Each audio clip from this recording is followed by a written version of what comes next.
Lancer un business d'emballage est une excellente opportunité, surtout en Afrique où la demande des emballages alimentaires biodégradables et personnalisés est en forte croissance. Si tu es de la diaspora ou tu es en Afrique et tu cherches une idée d'entreprise ou une idée de business à lancer, cette vidéo est à toi parce que je vais te partager les étapes à suivre pour pouvoir lancer un business d'emballage très rentable. Si c'est ta première fois de me suivre, je t'invite à t'abonner, à liker cette vidéo et à la fin, s'il te plaît, n'hésite pas à la partager à tes amis, à tes collègues. La première étape à suivre, c'est de faire l'étude de faisabilité. Sans l'étude de faisabilité, ça serait compliqué pour toi de pouvoir lancer ton business. C'est quoi j'appelle par étude de faisabilité? C'est-à-dire que tu dois prendre en compte la localité dans laquelle tu veux lancer ton business.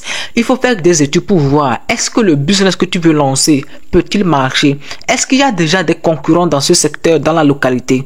Donc, il faut faire l'étude de faisabilité avant de te lancer dans le business d'emballage. La deuxième étape que tu dois suivre, c'est de choisir le type d'emballage. Quand je parle de type d'emballage, il faut savoir qu'il y a plusieurs catégories d'emballage. On peut voir par exemple les emballages alimentaires, on peut voir par exemple les emballages biodégradables, les emballages plastiques et aussi on peut voir des emballages personnalisés.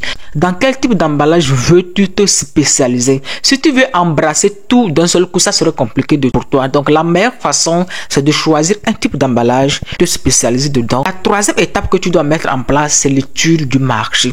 Quand je parle de l'étude du marché, c'est identifier les besoins des entreprises locales, les restaurants, les pharmacies, les supermarchés et autres. Et quand je parle de l'étude du marché, je parle des concurrents.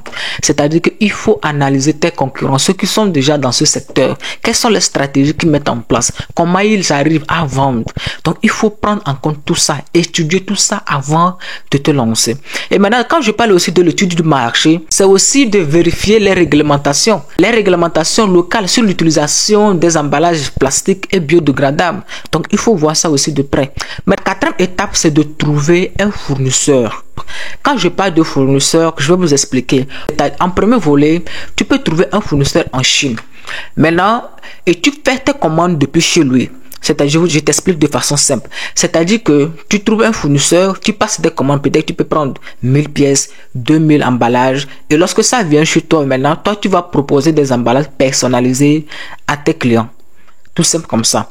Ou soit, lorsque tu trouves des clients et qui veulent passer des commandes, toi en retour, tu signales à ton fournisseur et ton fournisseur fabrique ces emballages et t'envoie et toi tu livres à ton client. Seulement que ça prendra du temps. Il faut que ton fournisseur te fabrique des emballages et t'envoie par voie maritime. Vous allez voir que c'est au bout de 2 mois que tu pourras livrer à ton client. Si ton client n'est pas patient, tu ne prends pas ton temps de l'expliquer le processus, ça serait compliqué pour toi de pouvoir s'en sortir. Alors, le deuxième volet, c'est de faire la fabrication locale. Quand je parle de la fabrication locale, c'est quoi? C'est-à-dire que tu vas acheter une machine qui fait des emballages, bien évidemment, et va proposer des emballages à tes clients. C'est-à-dire que tu installes l'usine dans ta localité et tu fais des emballages pour tes clients. Ça, c'est plus simple. Et même, tu vas remarquer même que ceux qui sont dans ce secteur et qui ont un petit budget, qui n'ont pas de machine, viendront chez toi pour que tu puisses leur faire des emballages. Et eux aussi iront livrer à leurs clients. Et tu vas voir que tu vas te faire plus d'argent. Le deuxième volet est plus rentable par rapport au premier. Mais par exemple, si quelqu'un qui veut se lancer dans ce secteur et n'a pas beaucoup de moyens, il peut prendre le premier volet. C'est-à-dire, tu seras sous forme d'un intermédiaire. Tu trouves des entreprises, des pharmacies, des restaurants et autres. Tu discutes avec eux, tu signes un bon contrat avec eux. Et toi, tu trouves un fournisseur depuis la Chine.